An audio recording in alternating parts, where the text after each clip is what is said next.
Since it's that fun time of year where the spooky stuff dominates all airwaves, I decided to once again seek out a fine cross-selection of my interests in Halloween. And while last time it was a fighting game and thrill kill, this time I found a side-scrolling beat-em-up that perfectly fits the Halloween season, and it's called Night Slashers. Not a Capcom or a Konami game, surprisingly, Night Slashers was actually a Data East developed effort. Night Slashers was released in October of 1993, so pretty appropriate for it considering the theme of the game. That theme being a schlocky slasher film masterpiece. Tell you the story of Night Slashers begins with the world being shrouded in absolute darkness just 3 months before the game proper begins. The world is totally overrun with all manner of monsters, horrid mutants, and the legions of the Walking Dead. It's so bad the Earth has become unfit for human habitation. Our armies are overrun, our supplies are running low, and what remains of humanity is almost out of hope now. Basically, we need a hero. We're holding out for a hero till the end of the night. He's gotta be strong, he's gotta be fast, and he's gotta be fresh from the fight, and boy howdy do we have a crew of heroes leading the charge here against the forces of darkness. A helpless family is about to be devoured by a soul zombie, but they're saved by our first hero,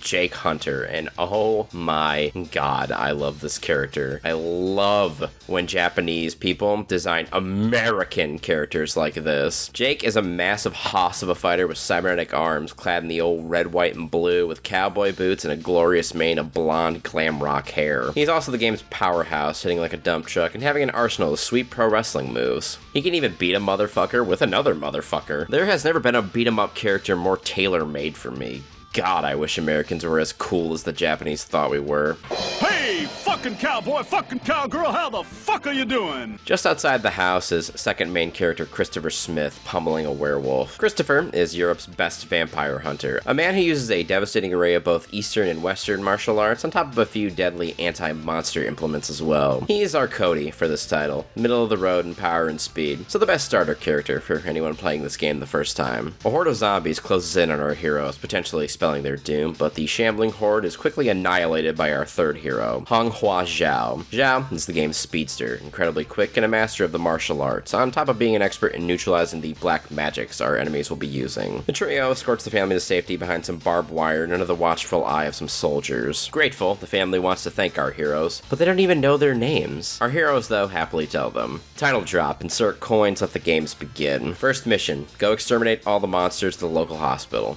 Sounds easy enough. The gang crashes their van through the gates, splattering a ton of zombies and slashers before finally hopping out and starting the fight on foot. As a side-scrolling beat-em-up, Night Slashers has all the simple trademarks of one. Jumps, jumping attacks, a nice little combo, and a get-off-me for when you're getting swarmed. There's throws too, of course, accomplished by simply being close to your foes and using an attack of some kind. You can also Irish whip your enemies into one another from this grab. A basic dash attack helps to round out your arsenal here. On top of all your basic attacks, you also have a big fuck-off magical nuke that you can activate on the ground or in the air. Each fighter also has their own corresponding element, with Zhao having fire, Jake having electricity, and Christopher having ice and wind.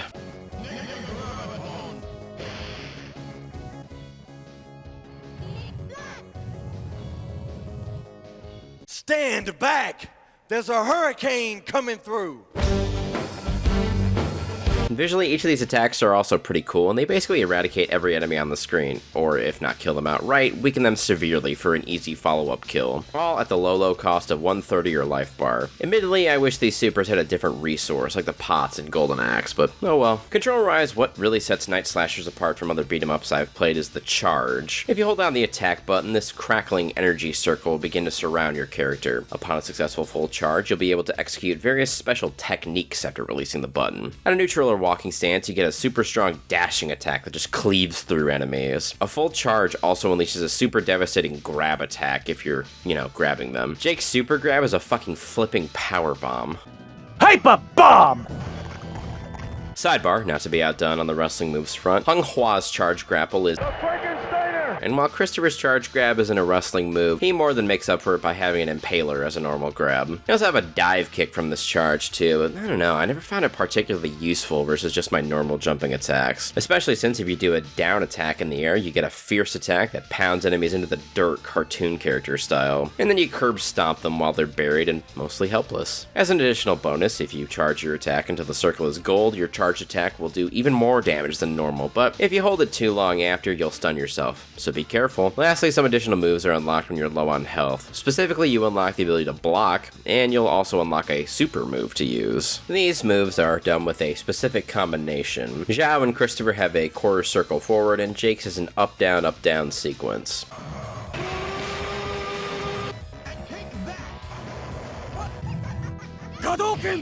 These pretty viciously pummel whatever idiot was stupid enough to be in your way when you bust it out. It's pretty useful, obviously. As for the idiots to pummel, Night Slashers offers you a cast of gruesome horror movie villains to engage in hand-to-hand combat. You of course have zombies of varying types, normal walkers, armless ones that vomit acid on you, the Crimson Skulls have a bit of spring in their steps, and the fatties who can not only roll to bowl you over, but can also leap high into the air to drop an elbow on you. These are some oddly agile fatties for sure. There's also Gingers, the most disgusting of all horror movie monsters. They also transform into werewolves, which is much less horrifying. Slasher movie villains also accost you in this game. These are the guys who do the slide on top of, having a stabbing knife to mess you with. Evil fire elementals are here too. Sometimes normal, sometimes blue. Sometimes just out in the open, sometimes possessing a painting before hopping out of it to fight you. Their only gimmick is that you can't throw them. They are on fire after all. Then you have some basic vampires. They typically hide in their coffins at first and come out when you destroy them. They can also turn into bats to menace you from above, which honestly, I won't lie, I find it quite amusing that you can just fucking slug a bat in the face in this game. And lastly are the Executioners, the large boys who slang axes around and can even bust out a long-range fireball attack too. They can take quite a large amount of punishment as well, so be wary of these large freaks. What I like about the enemies in this game too is that a lot of them have variants which help mix their looks up quite a bit. Some simple palette swaps of course, but some have completely different looks, like the fat zombies have a purple suit variant and a jawless green suit one too. Or the Executioners, which have a hooded variant and a slash variant. But now, I can put it off no longer. We must discuss the best part of this game. The sweet death animations for every enemy.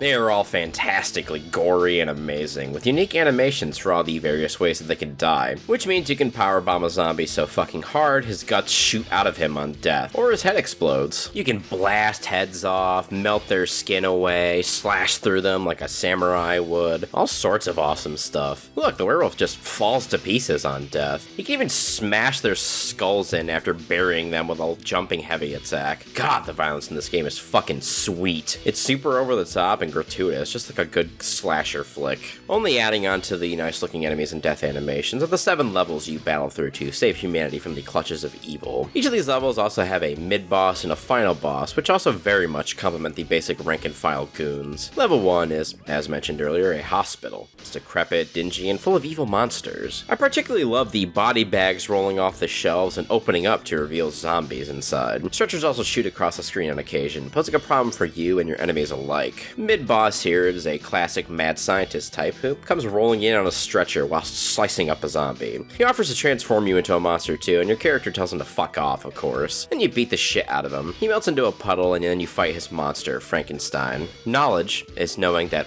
Frankenstein is the monster. Wisdom is knowing that Frankenstein is the monster. Transcendence is flip power bombing both of them to death. Much like his master, he also melts into chutney. Upon his death though, Dracula shows up and says, "We smoking filtered crack, you stupid piece of shit. I'll fucking kill you." And I was flipping bricks for Mansa Musa before y'all even became a Type 1 civilization. through these foggy woods, you encounter Dracula again, and he hops into his ghost wagon to take off. Your character immediately starts sprinting after him in hot pursuit, and even keeps up with the thing somehow. And you keep running, even fighting these werewolves who crop up to stop you. End of the line, Igor and Slappy meet you in combat, which lets you engage in the ultimate power fantasy of beating up an elderly man and a child as well. I find these two funny because they both kind of just happily skip around during the battle, like this is some sort of big joke to them. Well, haha, fuckers, have a taste of the red, white, and blue.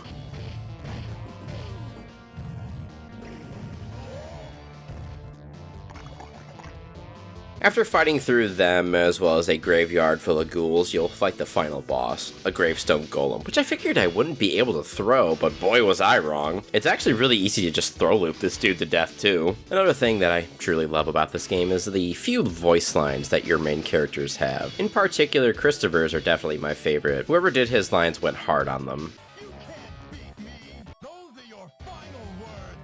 Golem's dead though, and you're rewarded with a bonus stage, the one where you curb stomp zombies on the beach for points. Their compatriots seem oddly amused by this. Hell, this seems to be an event for them. They got sponsors and everything for it. There's another bonus level later on too, where you have to mash as hard as you possibly can, and then your character hurls a zombie into 10 zombies arranged like bowling pins. These are all for points, of course, nothing really serious. Anyway, our heroes spot Dracula's castle off in the distance, and immediately head there, ending up in the castle's dungeon somehow. This one's got a lot of cool background elements too. Dudes tied up and struggling to get free from their restraints, giant guillotines in the halls for some reason, and this giant glaive on the wall, which I wish I could use as a weapon. Sidebar, there are some weapons in this game, knives, a sword, and a suitcase, funnily enough, but all you do with them is just hurl them at foes. They do instantly kill at least, but still, it's kinda lame all you can do is throw them. I feel like at least Hung Hua should be able to use weapons in melee till they break. It helps spice her up a bit and make these weapons a little more usable. You can also pick up this Stinger plaque, which instantly juices your next attack up to a one-hit KO, basically. Useful, but not terribly so. Should be a temporary status effect, like the...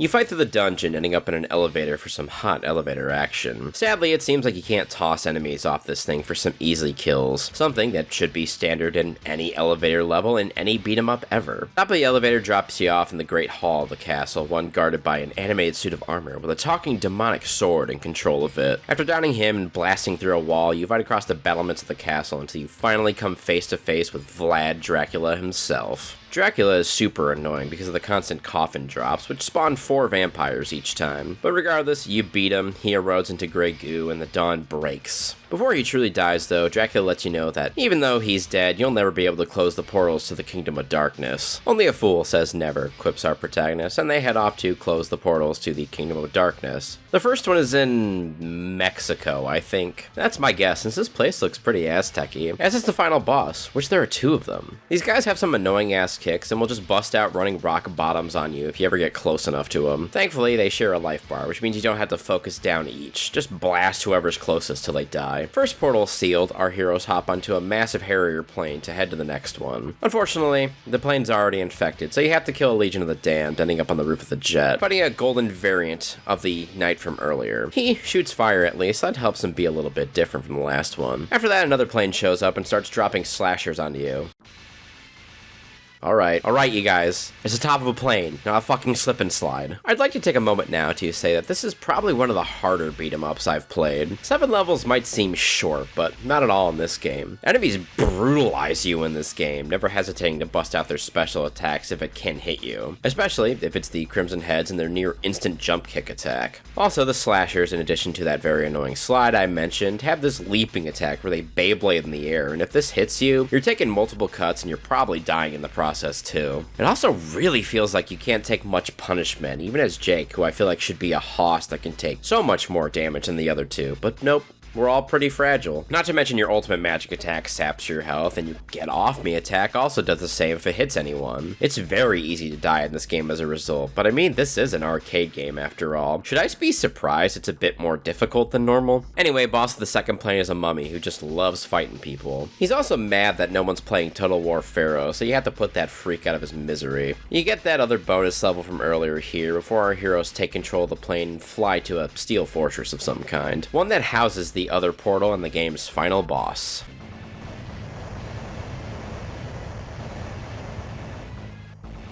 Well, that's one way to start off a level. Beat down some mooks and then you'll be face to face with the literal spirit of death. I feel like I'm grappling with foes way beyond my scope now. Death resurrects previously slain bosses to fight you, though they are much weaker than their original incarnations. You also fight an Apache helicopter before Death finally knuckles up and fights you.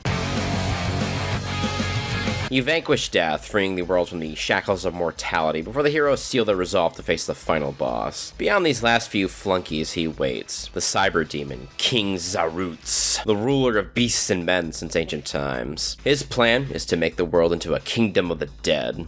Unless you stop him, of course. After proving his body isn't as destructible as he believed, his fort immediately begins self-destruction, so you book it out of there. As you flee though, he comes back for one final fight. It's a running sequence like that one from earlier. Drop Stop him one final time, and you win the game. Zarutza's fortress explodes, and all of his minions immediately fall apart. The family familiar comments on their inability to properly thank our heroes, and our heroic triumvirate promptly say their goodbyes to one another. Each character has their own ending from here on. Jake gambles all his money away in Vegas and laments having to go back to monster hunting. Christopher returns to slaying vampires in Europe, and Hung Hua is off to Acapulco to hunt monsters with her incompetent sister Pai Ren. And yeah, that's it for Night Slashers. This is a fun little game. I'm kind of sad I hadn't heard of it earlier. Night Slashers is a pretty awesome game though. It nails its slasher horror movie aesthetics and blends them very well with your fairly standard beat 'em up formula. I like its more unique elements as well, like the charge system for your moves. The character designs rock, as do the enemy designs too. Also, I haven't mentioned it, but the OST in this game is a banger too. Probably the best part of it overall, if I'm being honest. Though, I will remark the punishing difficulty and sometimes hinky hitboxes do hold it back from true perfection. Regardless, it's a fun little romp that was definitely worth it as one of my Halloween games this year. And while it did take a while, Night Slashers did finally get a port from the arcade to the Nintendo Switch in 2018, and beyond that, this game is apparently getting a remake at some point. A remake done by Forever Entertainment. This company has made quite a lot of games, including a few remakes of some classic games too. I'll try to remain optimistic about it, and hopefully it'll come out someday. I hope at the least they'll maintain the turbo violence and keep Jake as American as he was. But that'll do it for this one. As always, dears of ghouls, my name is HadesManticore, and this here channel is CityStateManticore. Thanks a ton for watching, if you did. Feel free to leave a like and a comment too, of course. Be sure to subscribe, since as always, there's more content to come. I wish all of you a very happy Halloween, and I will see you all in the next video. Goodbye.